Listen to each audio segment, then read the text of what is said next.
Today's gospel reading coming out of the 14th chapter of John, verses 23 to 29 inclusive.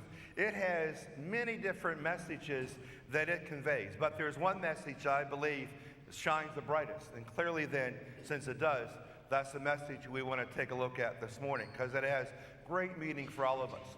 Let's take a look at a section of the gospel reading and try to solicit from the gospel what Jesus wants us to understand this morning. And this is the 14th chapter of John. Take a look at the citing, verse 23a and 24b, which means the first half of the 23rd verse, the second half of the 24th verse. Now, this is clearly the compilation of what I just read. So what I did is I got rid of the ground clutter of the gospel and put these sections together so you could clearly understand the message Jesus is trying to convey to all of us this morning. He's going to be talking about one very important quality in our lives that we have to make sure that we handle well and properly. Let's take a look. Jesus said to the disciples, "Whoever loves me will keep my word. Whoever does not love me does not keep my word." Now, that means we are faced with two choices. We can either love Jesus and keep his word, or not love Jesus, which means you not keep his word. And that is the message of the gospel reading. See, all of our lives, we're always faced with these choices. And so what Jesus Christ is trying to show us, that there's one word that kind of dictates the quality of our lives. So when you're faced with choices, the word that is the foundation and it gives rise to those choices, what is that word? Starts with the letter D. What is the word? You have a choice to go left or to go right. Now you have a what to make? Decision. Let's take a look. There it is. Decision.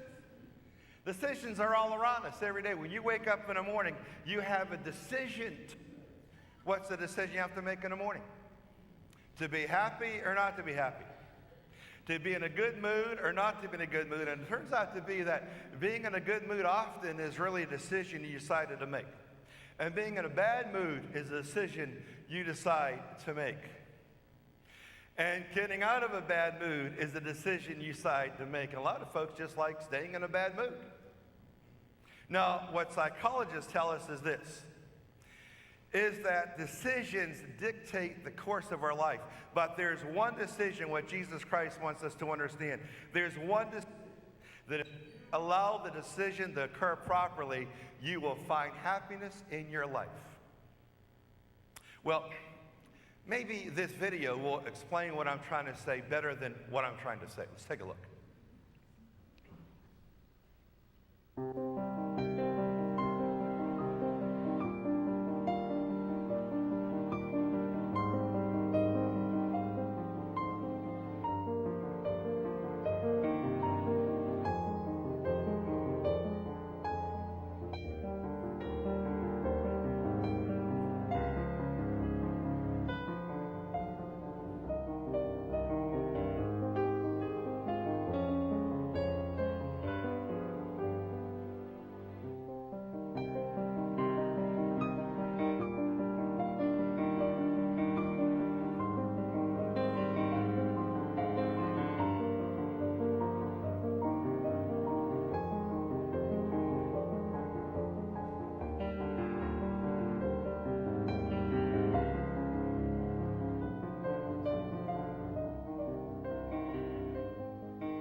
That's the most important decision we make in our lives. That verse 23a and 24b out of the 14th chapter of John, what Jesus Christ wants us to understand is the decision to follow Christ, not to follow Christ. We make a decision to listen to his word or not listen to his word. Life is a matter of decision. And when I wake up, I should pray in the morning, Heavenly Father, give me the gift that all the decisions that I will face and I will encounter today, that I will make the right decision. Think about your life. Think about all the things that went well and all the things that went wrong. And why did they go wrong? Often it was because I made the wrong decision. And I ruined what I had, and I broke what I touched, and I destroyed what God had given to me because I was making wrong decisions rather than right decisions.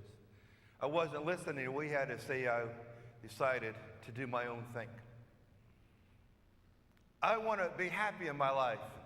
But Jesus Christ is saying for all those who are looking for a way to be happy, it's the decision that you make to be happy. I like that video.